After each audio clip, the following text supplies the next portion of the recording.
Here we go! Tucker! September 2nd, 2021. Good evening and welcome to Tucker Carlson Tonight. Here's an interesting observation / theory. The slogans they yell the loudest are the ones they believe the least. We've been noticing that recently. Volume is inversely proportional to sincerity. Maybe you scream it because you don't really believe it. Why do we think this? Well, here's why. The very same people who've told us for decades now that it's my body, my choice, and seem to mean it when they said it, those same people abandoned their own argument immediately when COVID arrived.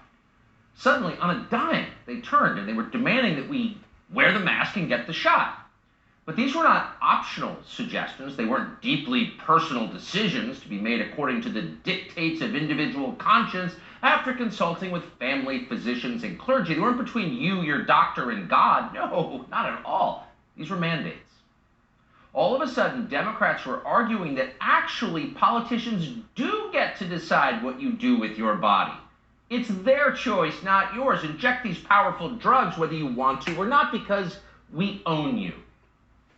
Now, whatever else that is not a pro-choice position, to put it mildly. So as we watch this happen, we wondered, what are these people going to say the next time so-called abortion rights get challenged in court? And now we know the answer. Because last night, the Supreme Court of the United States ruled on a new abortion law in the state of Texas. That decision came down, by the way, 5-4. That's the exact split that decided Roe v. Wade almost 50 years ago. So it's good enough to have meaning. This time, the court upheld a Texas law that effectively bans abortion once a fetal heartbeat is detected. Typically, that's about 6 weeks into a pregnancy. Now, this new law does not allow the government of Texas to enforce the ban, so no one's going to jail over abortion. Instead, the new law lets citizens sue clinics that commit illegal abortions. So no matter how you feel about abortion, it's kind of hard to argue this is an especially radical law.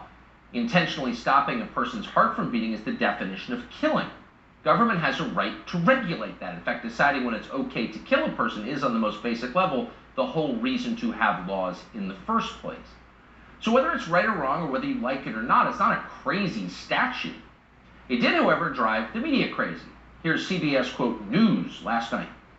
It is nearly impossible to get an abortion in Texas. The most restrictive abortion law in the country went into effect after the U.S. Supreme Court declined to act on a request to block it. Abortion providers say Texas has essentially outlawed 85% of abortion procedures, which will force many clinics to close. Amy Hagstrom Miller runs 4 clinics providing abortion services and is one of the plaintiffs asking the Supreme Court to intervene. It's heartbreaking to deny them the care that our staff are fully trained. Get that? And ready to. It's heartbreaking. Most people are going to be forced to carry a pregnancy against their will. The law, signed by Republican Governor Greg Abbott, bans abortion once a so-called fetal heartbeat is detected, usually around 6 weeks. How is an abortion service different from abortion? Why not just call it what it is? But here's the best line from CBS. A so-called fetal heartbeat. Imagine saying something like that out loud. Once they've decided you should die, they won't even admit you have a heartbeat. Do the very worst people in this country go into journalism, or does it just seem that way? Anyway, you'll notice that CBS does not make a case for abortion. No.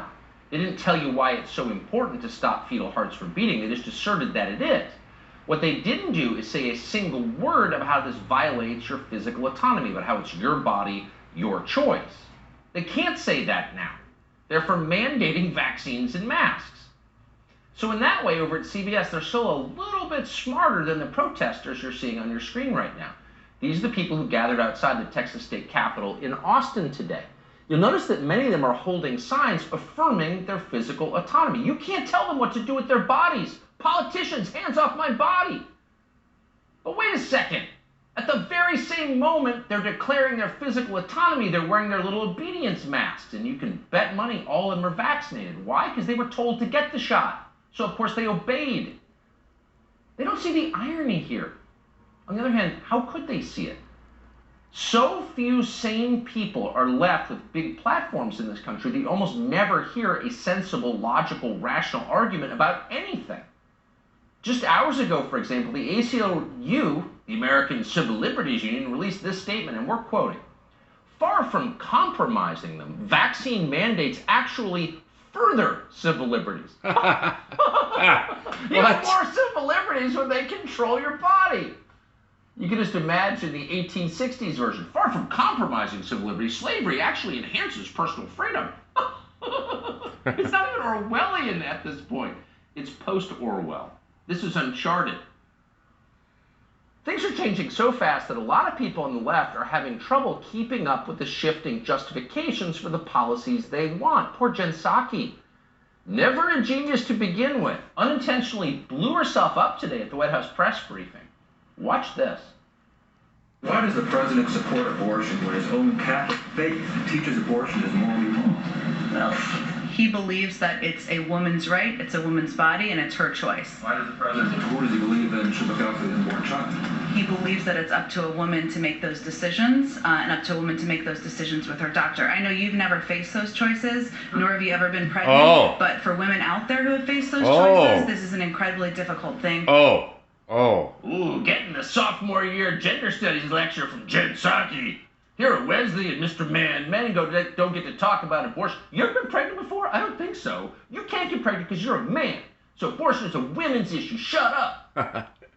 They've been saying that for so long they forgot to update the talking points. Tucker's on. You think Jen Psaki, when she does this for a living, she should know that men get pregnant now. The science people tell us that every day. Men get pregnant. It's on the cover of magazines. I think it's on the cover of People magazine right now. A dude who's pregnant. Now, what does that mean? It means that abortion is now a men's issue. Men are childbearers. So men, dudes, have an equal right to choose to terminate their pregnancies. And they have a right to weigh in on the policy itself. It's not a women's issue anymore, Jen Psaki. She may get an outraged call from Congresswoman Cori Bush of St. Louis, who was on this early. Watch. I sit before you today as a single mom, as a nurse, as an activist, and as a congresswoman, and I am committed to doing the absolute most to protect black mothers, to protect black babies, to protect black birthing people. Buy some condoms. See, Cori Bush is on this. Maybe she should be White House press secretary. She knows it's not a woman's choice. It's a birthing people choice. So how is it an attack on women to ban abortion in Texas? That's a tough one. They're not really sure. So on MSNBC, they're not even trying to explain. They just want you to know that if you're for this law in Texas, you're the Taliban.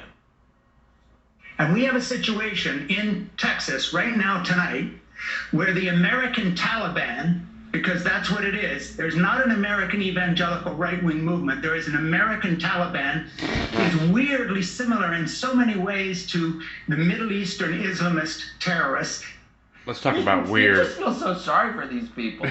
America is, again, changing so fast that, like, people over 16 who aren't on TikTok half the day just can't keep up. There was a time, like, 2 weeks ago when the Taliban were bad. Before they were a critical member of the international community who were talking daily with the Secretary of State and the National Security Advisor and waiting for their American aid. The American Taliban? No, that's different. Unfortunately, unlike the Pashtun Taliban, no one in Texas is getting tens of billions in free weapons from Joe Biden. The National Right to Life isn't getting Blackhawks or 360,000 AR-15s. So it's a little different, actually, to be the American Taliban, but are the Taliban still bad? No, they're good. We need to update our talking points. But still, this MSNBC anchor, the most fiery in their lineup, wants you to know that if you tell people what to do with their bodies, you're a bad person unless you're Tony Fauci, in which case you're America's doctor and a hero. The whole thing, she said, reminds her of that book she once read, maybe the only book she's read. Listen. By next summer, we could be living in our own version of The Handmaid's Tale, where forced birth is the law in large sections of the country. You know, and Senator Warren, you know, forced birth. People think it's hyperbolic when I tweet about The Handmaid's Tale coming to America. But I don't think it seems hyperbolic now. Does it to you? Never. It's like the greatest question ever asked. Elizabeth Warren, does this seem hyperbolic to you? Is there anything you can say to Elizabeth Warren where she might reply, yeah, that seems hyperbolic to me. You're going too far there. Slow down a little bit. Rein in your rhetoric.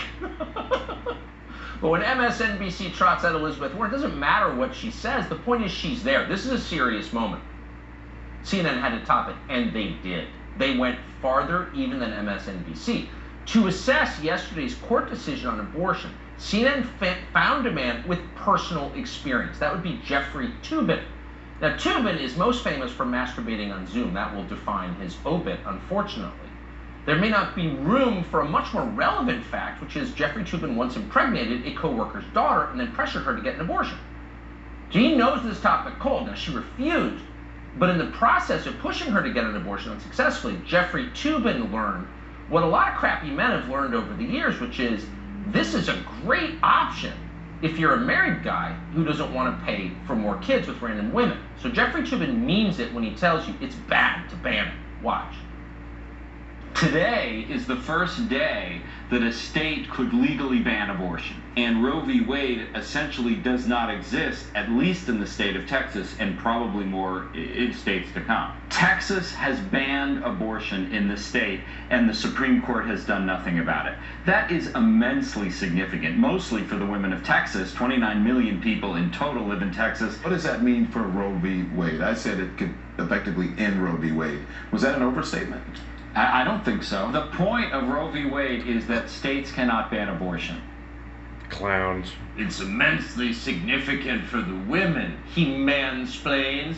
They've been telling you that for a long time, when the truth is every person who lives here knows abortion is the best deal for the men who impregnate, say, the daughters of their co-workers, because it allows them to escape without having to deal with the consequences. Abortion makes actual women, the ones who until recently were having all the babies before dudes could get pregnant, it makes them feel pretty bad about it. If you ask women, how do you feel about the abortion? Not many feel that great about it at all. People like Jeffrey Toobin feel fine.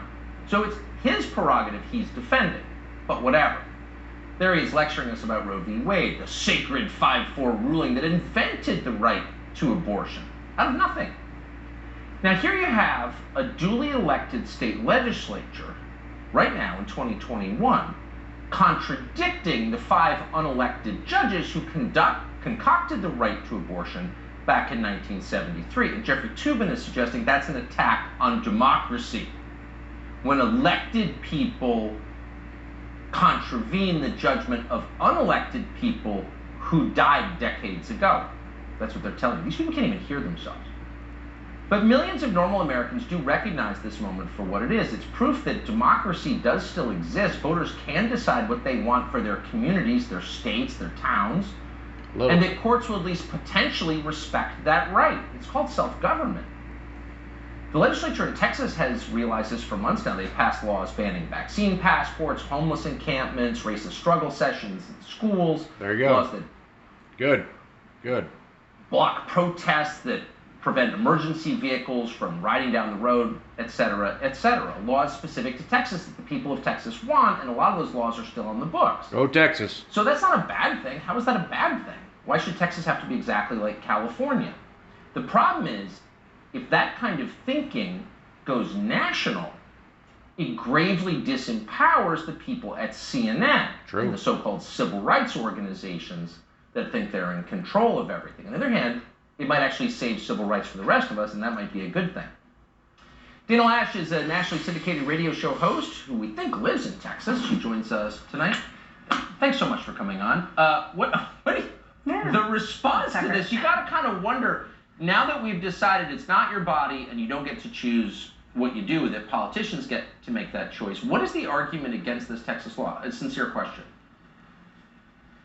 That's a great question. All I've heard is that I'm the American Taliban, and what I want to know is if I'm the American Taliban, we know that that's not true because I don't have a Black Hawk Tucker, and I think that I need that first in order to have that classification. It doesn't count. No, I mean, 6 weeks up to the heartbeat, and I love how all of the people who for so long have said that the abortion, this is a sacred healthcare treatment because, you know, healthcare treatment, I don't know what that phrase to describe abortion means either, but it's a sacred healthcare treatment between a woman and her doctor. However, Tucker, as you know, vaccines should be mandated to everybody by the government, and the government's going to stand in between you and your doctor. Everyone who has been screaming, my body, my choice, all of these years, who has been speaking out for, in favor of government mandated vaccines, can all have a million seats right now, because this has all been a giant grift. These people don't care. They don't. It's a great day for babies in Texas. I'll just put it like that. This is a great day for babies in Texas, and I don't understand what all of these birthing persons were complaining about in Austin, because remember, gender is like a social construct, right? So they opened the door wide to this, Tucker, as you said, birthing persons. They can't think clearly because they gave up all of their arguments. It's a woman's choice. Yeah. Your body is autonomous. Jeez, Politicians don't have a right to make healthcare decisions. Across the country, politicians are punishing doctors, physicians, licensed physicians, for not taking medicine that licensed physicians don't want to take. I mean, that's happening everywhere. So, like, maybe the only justification for abortion now is abortion itself. Maybe they just like abortion. Maybe it's that simple. Well, at least that's what they're trying to argue it. I mean, it's evil. It ends a life. I don't know anything that ends a life that is called healthcare. That's called that's death. That's murder. That's killing. But you know, to your point, you played, Tucker, a little bit earlier this audio from where you were talking about Jen Psaki when she was giving the White House press conference and she was lecturing this male reporter. Is that like the official White House policy now too? Is that only people that have had children can ask questions about this policy? But it also gets to the bigger point. Women and this third wave feminist stuff and this whole birthing persons and changing pronouns and all of that, they've done themselves a major disservice. Yeah. But yeah, Tucker, by the way, if you ever decide to get pregnant, I will throw your baby shower. Okay, your baby shower is on me in Texas. You know, you can be a birthing person to be. I'll do that as soon as you explain how exactly that works. I still don't know, and we cover this every day. Dan, it's great to see you tonight. Thank you for coming on. Appreciate it. Good to see you. Thanks, Tucker. Well, the Biden administration is currently allowing hundreds of thousands of foreign nationals to enter this country illegally from all over the world. We have no idea who most of these people are. It's possible we never will know. Illegal migrants routinely steal Social Security numbers to qualify for jobs, and no one in authority does a thing about this. When was the last time you heard the feds arrested a bunch of illegals for fake documents in a workplace raid? You don't hear it. It doesn't happen. It happens about as often as they check your ID at the polls in New York, which is to say just about never. So with that in mind, it was interesting to see this week's big announcement from the District Attorney of New York City, Cyrus Vance. Vance has just charged 13 Americans with felonies for buying fake vaccination cards. Several of the suspects, according to prosecutors, were healthcare workers who've been told by the state they'll be fired unless they get the shot. So politicians telling doctors and nurses what medicine to take. That's exactly what they told us they were against for decades. Again, these are healthcare workers. They know the science of COVID far better than politicians, governors, prosecutors. So in good conscience, they've risked their careers to preserve their right to bodily autonomy, and now they're in jail for that. Now, these arrests will be used to justify digital health passports for the entire American population. That is true. Save this tape. In fact, Cyrus Vance has already enlisted big tech to help root out the disobedient in New York. Quote, "We need companies like Facebook to take action to prevent the fraud happening on their platform," Vance said. "Making, selling, and purchasing forged vaccination cards are serious crimes with serious public safety consequences." End quote. Except that's a lie. Buying a fake vaccination card is not a, quote, serious crime. It's not even close to a serious crime. Buying a fake vaccination card is an act of desperation by decent, law-abiding Americans who have been forced into a corner by tyrants. You know what's a serious crime? Forcing Americans to take drugs they don't need or want. That's a very serious crime. True. And let's hope in the end someone is punished for it severely.